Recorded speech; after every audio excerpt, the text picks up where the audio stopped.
Muy buenos días, mis queridos hermanos. Vamos a continuar meditando en la palabra del Señor. En esta oportunidad vamos a estar viendo lo que es el versículo 9, que habla básicamente de lo que nosotros somos. Porque quizás uno de los aspectos importantes para cada una de las personas o para cada uno de nosotros es nuestra identidad. O sea, y siempre nos preguntamos, bueno, y algunos se preguntan también, ¿y para qué estoy en esta tierra? ¿Para qué vine? ¿O quién es, de dónde provengo? En fin, la identidad representa algo importante para cada uno de nosotros. Hemos estado analizando todo lo que ha sido la epístola del apóstol Pedro, en la primera de Pedro, y apenas estamos llegando al capítulo 2, pero vemos la riqueza que nos enseña en el capítulo 1, y en el capítulo 1 nos muestra qué es lo que somos. Dice la palabra en el capítulo 1 de la epístola de Pedro que somos expatriados, pero que también fuimos elegidos por la presencia de Dios. Y fuimos elegidos desde antes de la creación del mundo, predestinados. Pero también nos enseña que fuimos capacitados por el Espíritu Santo. ¿Para qué? Para obedecer la palabra. Y también fuimos rociados, dice, y limpiados por la sangre preciosa de nuestro Señor Jesucristo. Y por esa sangre preciosa es que nosotros hemos, dice, renacido. Y hemos renacido para una esperanza viva, de la cual tenemos una herencia, dice, incorruptible, y que nos guarda, dice, por el poder de Dios. Pero que nos guarda porque somos separados, dice, separados por Dios para ser santos y para que nosotros seamos piedra viva, dice. Quiere decir que nosotros somos piedras vivas que formamos la base y formamos la iglesia como pequeñas piedritas que nos vamos uniendo a la piedra viva que es Cristo y formamos precisamente su iglesia. Ahora, pero también, ¿qué es lo que nos pide? Vemos que nos pide que seamos sobrios y que esperemos, pero que no nos conformemos con los deseos de la carne, que luchemos, que seamos santos porque Él es santo y que debemos desear esa leche espiritual y que debemos acercarnos a Él, que es la piedra viva, y que somos los que vamos a edificar precisamente esa iglesia. Ahora, en el versículo 9 nos dice dos aspectos. Voy a dividir en dos este versículo 9. Dice, y 10. Mas vosotros, dice el 9, sois linaje escogido, real sacerdocio, nación santa, pueblo adquirido por Dios, para que anunciéis las virtudes de aquel que os llamó de las tinieblas a la luz admirable. Vosotros, que en otro tiempo no erais pueblo, pero que ahora sois pueblo de Dios, que en otro tiempo no habíais alcanzado misericordia, pero ahora habéis alcanzado misericordia. Es interesante, ¿verdad? Antes de que podamos entender todas estas características que el apóstol dice que somos nosotros, debemos partir viendo el versículo anterior, que es el versículo 8. Porque en el versículo 8 habla de los que no creen. Dice, y los que no creen, dice, ¿qué sucede? Dice que piedra de tropiezo y roca que hace caer, porque tropiezan en la palabra siendo desobedientes, a los cuales fueron también destinados. A pesar de que estaba la palabra, son desobedientes. Son desobedientes. Esos son la gente que no cree en la palabra. Hay personas que no creen en la palabra y hay hermanos que conocen a Jesucristo, asisten a las iglesias, pero viven una vida pecaminosa. La pregunta es, ¿realmente creen en el Señor Jesucristo? Entonces, cuando habla de estos que no creen, inmediatamente empieza a hablar más vosotros. Aquí encontramos en más vosotros, refleja una transición entre el versículo 8 de los que no creen y nos está hablando a los que creemos, más vosotros, a ti, a mí y a todos los que creen en Jesucristo. Nos habla de ciertas características. Sois, dice, linaje escogido, real sacerdocio, nación santa, pueblo adquirido por Dios. ¡Qué belleza! Ahí nos está dando una identidad, una nueva identidad. Ahora, cuando habla de estas características, son las mismas características que en el Antiguo Testamento se les había anunciado y Dios se los había dado a Israel.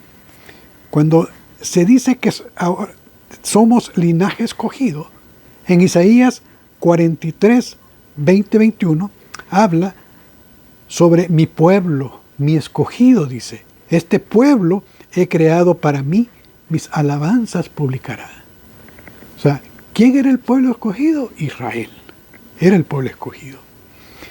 Pero ahora a nosotros nos llama también linaje escogido. Linaje significa el parentesco al cual nosotros descendemos de esa familia. Anteriormente no éramos de esa familia, pero ahora somos ese linaje escogido, de esa descendencia escogida. Esa descendencia que se refiere a Génesis 12, cuando le hace a Abraham, y haré de ti, le dice Dios, una nación grande, dice, y serán benditas en ti todas las naciones. Y en Gálatas 3:29, ¿qué nos dice?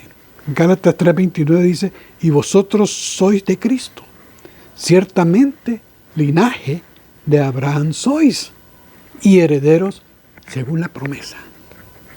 Precioso, ¿verdad? O sea, quiere decir que ahora, cuando se refiere a que somos linaje escogido, ¿de qué linaje dependemos nosotros? Del linaje precisamente de Jesucristo, de Abraham, de esa descendencia del pueblo de Israel, como nos lo dice Gálatas. Porque si vosotros creéis en Cristo, dice, del linaje de Abraham sois. Por lo tanto, somos del linaje de Abraham. Pero también dice que somos real sacerdocio. Real sacerdocio. En Éxodo 19:5, así denominó al pueblo de Israel. Y vosotros me seréis, dice, reino de sacerdotes y gente santa, le dijo a Israel. Ahora nosotros nos llama real sacerdocio. Pero vean que utiliza real sacerdocio. Eso significa que somos reyes y sacerdotes. Ahora, es interesante porque en el Antiguo Testamento un rey no podía desarrollar las funciones sacerdotales. Y ya la palabra en el Antiguo Testamento nos muestra de un rey que se atrevió a ofrecer sacrificios en el templo como sacerdote sin que le correspondiera hacerlo. En cambio, a nosotros nos llama, dice, real sacerdocio, sacerdotes de un nuevo pacto. Un nuevo pacto en el cual nuestro sacrificio, decíamos en el estudio anterior, nuestro sacrificio es distinto. Nuestros sacrificios son sacrificios espirituales, de alabanza a Dios. La forma en que nosotros nos comportamos, la forma en que nosotros presentamos nuestros cuerpos en sacrificio vivo para Dios. Esos son nuestros sacrificios espirituales. Ya no son los antiguos y esos son los nuevos sacrificios del nuevo pacto. Y la otra característica dice nación santa. Nación santa. Quiere decir que nosotros hemos sido apartados como una nueva nación. Hemos sido separados. Por lo tanto, nuestra nación no es esta. Y ya lo hemos visto. Somos del mundo, pero estamos en el mundo, pero no somos en el mundo. Nuestro reino es celestial. Cuando Jesucristo predicó el reino de Dios. A ese reino pertenecemos. A ese reino es que nosotros somos reyes y sacerdotes. Y a ese reino nosotros tenemos la oportunidad, como veíamos, acercándonos. Podemos acercarnos fácilmente con el Señor para pedirle. Entonces, esas son las características. Y por último es que somos pueblo adquirido precisamente por Dios. O sea, Dios nos ha tomado por medio de Jesucristo. Pero ahora la pregunta es, ¿para qué? ¿Para qué nos ha tomado? ¿Para qué nos ha hecho pueblo? ¿Para qué nos ha hecho sacerdotes? Dice que para que anunciéis las virtudes de aquel que os llamó, ¿de dónde? De las tinieblas a la luz admirable. ¿Y qué es lo que debemos anunciar? Anunciar el Evangelio de Jesucristo. Anunciar a Cristo.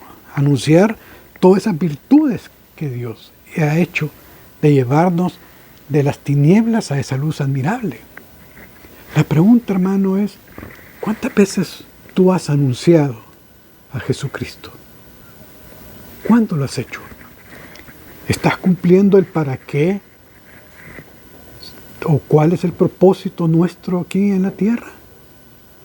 ¿O por qué somos cristianos? ¿Por qué somos hijos de Dios? Es claro que la palabra nos dice para que anunciemos las virtudes de aquel que nos llamó de las tinieblas a la luz admirable. Y dice el versículo 10, vosotros que en otro tiempo no erais pueblo, pero, o sea, en otro tiempo no éramos pueblo, éramos un pueblo perdido, no teníamos una ciudad. Ahora dice, ahora sois pueblo de Dios. Nosotros ya no somos lo que no somos, bueno, yo lo veo así, o sea, ya no soy salvadoreño, ya no soy de esta tierra. Nosotros somos pueblo de Dios, somos un pueblo de Dios, que en otros tiempos, dice, que en otro tiempo no habían alcanzado misericordia, pero ahora, dice, habéis alcanzado misericordia. Hemos alcanzado la misericordia de Dios. Dios se fijó en mí y se fijó en ti. Y Dios nos sacó de esas tinieblas en las que estábamos. Yo siempre me pregunto, bueno, ¿dónde estaría en este momento si yo no hubiera conocido a Jesucristo? ¿Qué sería de mí? Él me sacó esas tinieblas, esa luz admirable, me ha hecho hijo suyo, como te ha hecho hijo suyo a ti. Oremos, hermanos. Gracias, Padre, Señor, por tu palabra. Señor, por este amor inmenso y esa misericordia que tú tuviste para cada uno de nosotros, Señor. Que sin merecerlo, tú nos tomaste de las tinieblas, nos llevaste a esa luz, pero nos has dado una nueva vida en Cristo. Nos has dado y nos has hecho reyes y sacerdotes de tu reino, Señor. Ayúdanos, Padre, a ser fieles a tu palabra y a proclamar tu palabra. En el nombre de Cristo, amén y amén.